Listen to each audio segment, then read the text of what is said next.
আসসালামু আলাইকুম প্রিয় শিক্ষার্থী বন্ধুরা। আজ আমি তোমাদের অনুশীলনী 9.2-এর 16 এবং 17 নম্বর সমস্যা দুটি সমাধান করে দেখাবো।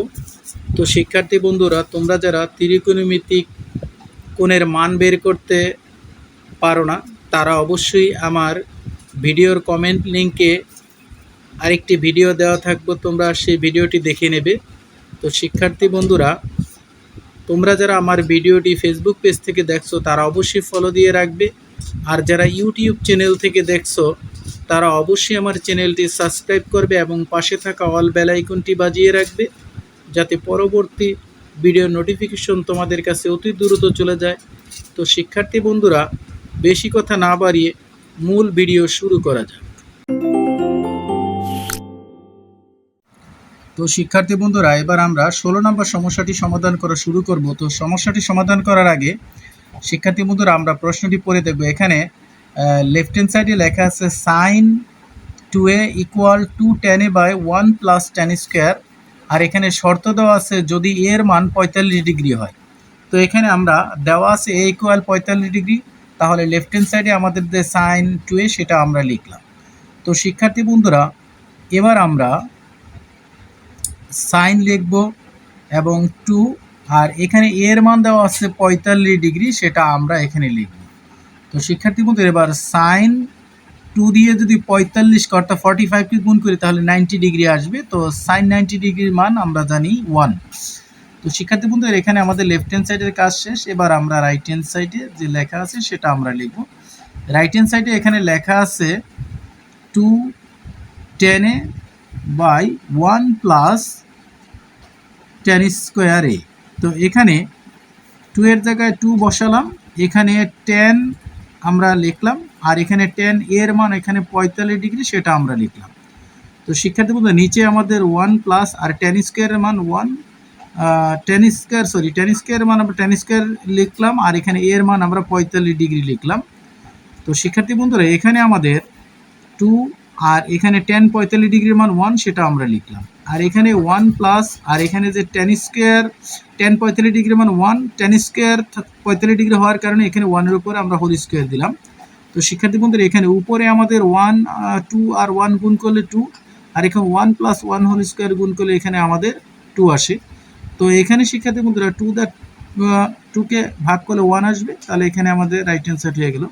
তো শিক্ষার্থী বন্ধু, লেফট হ্যান্ড সাইডে আমাদের 1 আসছে, রাইট হ্যান্ড সাইডে 1 আসছে, তাহলে left hand side = right hand side আমরা এখানে শুড লিখে দেব। তো শিক্ষার্থী বন্ধুরা, এখানে আমাদের 16 নম্বর সমস্যাটি সমাধান করা হয়ে গেল। তো শিক্ষার্থী বন্ধুরা, এবার আমরা 17 নম্বর সমস্যাটি সমাধান করে দেখব।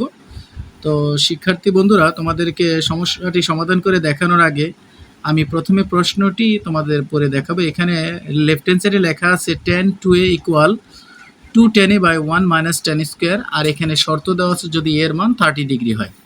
তো শিক্ষার্থী বন্ধুরা, এখানে আমরা দেওয়া আছে সমস্যাটি সমাধান করার আগে আমাদের যে এর মান দেওয়া আছে সেটা আমরা এখানে লিখব a = 30 ডিগ্রি। তো এখন আমরা লেফট হ্যান্ড সাইড লিখব। লেফট হ্যান্ড সাইডে আমাদের দেওয়া আছে tan 2a, তো এখানে 10 লিখলাম, আর এখানে 2 লিখবো, আর এর মান এখানে 30 ডিগ্রি সেটা আমরা এখানে লিখব।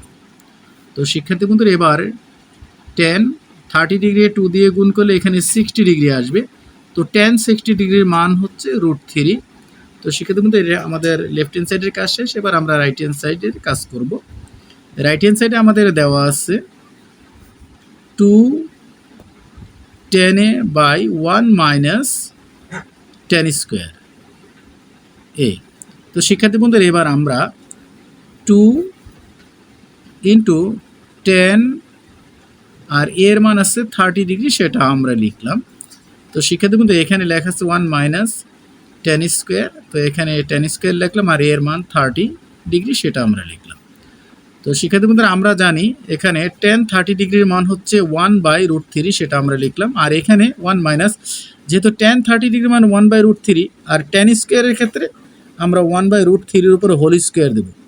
তো শিক্ষার্থী বন্ধুরা, এবার আমরা উপরে আমাদের 2/√3 আর নিচে 1 - 1/3, অর্থাৎ √2 স্কোয়ারে কাটা গেলে 1/3 থাকবে নিচে। তো শিক্ষার্থী বন্ধুরা, এবার আমাদের উপরে 2/√3 নিচে লসাগু আসে 3, তাহলে 3 - 1। তো বাকি অংশটা শিক্ষার্থী বন্ধুরা আমরা এখানেই লিখব।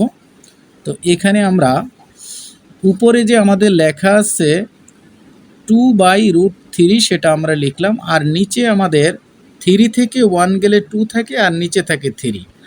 তো শিক্ষার্থী বন্ধুরা এবার আমরা 2/√3 লিখলাম, আর এই যে মাঝখানে যে ভাগ চিহ্ন আছে এই ভাগ চিহ্নের জন্য আমরা গুণ চিহ্ন দিব, আর এই 3 উপরে চলে যাবে, 2 নিচে আসবে। তো শিক্ষার্থী বন্ধু এবার 2 আর 2 এ যদি কাটা দিই তাহলে আমাদের কাটা গেল। এবার শিক্ষার্থী বন্ধুরা আমরা উপরে যে 3 আছে 3-র জন্য আমরা √3 দুইবার লিখতে পারি, অর্থাৎ 3-র জন্য √3 দুইটা লিখবো, আর নিচে তো আমাদের √3 আছে, তাহলে একটা একটা কাটা দিলে আমাদের এখানে √3 বের হয়।